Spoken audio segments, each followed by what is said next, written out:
Table of content: early life and work in public relations, romance and marriage to Prince Edward. The infamous Sophie tapes. Sophie's devotion to the monarchy. Sophie, the Duchess of Edinburgh, is celebrating her 59th birthday today as one of the royal family's most popular and well-loved members. But it wasn't always that way. Prince Edward's wife will undoubtedly be spending her special day with her husband Prince Edward and their family and friends as the firm braces for a challenging couple of months, following King Charles' planned prostate operation next week and the Princess of Wales' recovery until Easter after her abdominal surgery earlier this week. Meanwhile, following the health bombshells, Sophie's pivotal role within the royal family has been even more prominent as she has been providing vital support to the monarch, especially after his son, Prince Harry, and his wife Meghan Markle stepped down as working royals in 2020. Many have labeled the royal as the firm's secret weapon due to the public's affection to her. However, in her early years, the Duchess caused a few headaches for the firm as she was engulfed in a scandal that prompted more than a few negative headlines. But what do we know about the public relations woman who fell in love with Prince Edward and became very close to the late Queen Elizabeth? Here express.co.uk takes a look. Stay up to date with the latest royal news. Join us on WhatsApp. Our community members are treated to special offers, promotions, and adverts from us and our partners. You can check out at any time.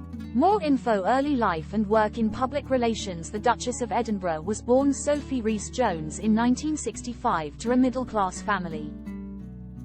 She was raised in Brenchley, Kent, and attended various private schools throughout her childhood before finding her true calling in public relations. She worked at different companies, including 4 years at Capital Radio, the Quentin Bell Organization, and McLaurin Communications Media, while she also had a go at being a ski representative in Switzerland. In 1996, she launched her own public relations agency, RJH Public Relations, which she ran with her business partner, Murray Harkin, for 5 years.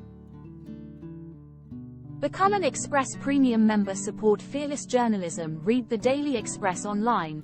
Advert free. Get super fast page loading. Start 30-day free trial. Romance and marriage to Prince Edward. Sophie and Edward first locked eyes in 1987, but she was already in a relationship. The pair met again in 1993 and soon began their relationship. Edward proposed to Sophie during a holiday in the Bahamas in December 1998, and their engagement was announced on January 6, 1999. The couple married on June 19, 1999 at St. George Chapel, Windsor Castle. Since then they've welcomed 2 children, Lady Louise Windsor, born in 2003, and James, the new Earl of Wessex, born in 2007. The infamous Sophie tapes. In 2001, the royal family was plagued by another scandal, after recordings of damning conversations involving Sophie were leaked to the press.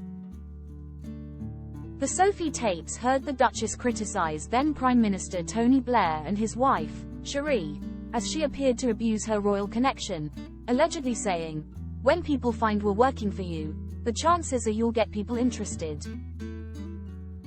They'll say, oh, gosh, they've employed the Countess of Wessex's PR company." She also appeared to take aim at the then Prince Charles and Camilla Parker Bowles, whom she referred to as number 1 on the top 10 unpopular people. Soon after, Sophie stepped down from her position in the PR firm, and in 2002, both she and Edward became full-time working royals. Sophie's devotion to the monarchy. But ever since then the Duchess has fully dedicated her life to the royals and increasingly became close to the firm, especially the late Queen Elizabeth, whom she once referred to by a deeply personal nickname, Mama, in a speech. In 2003, Elizabeth visited Sophie in hospital following an emergency C-section after placental abruption during her pregnancy with Lady Louise. It was reported that such a visit was highly unusual for the late monarch. Since then, Sophie has long been working to promote and support women.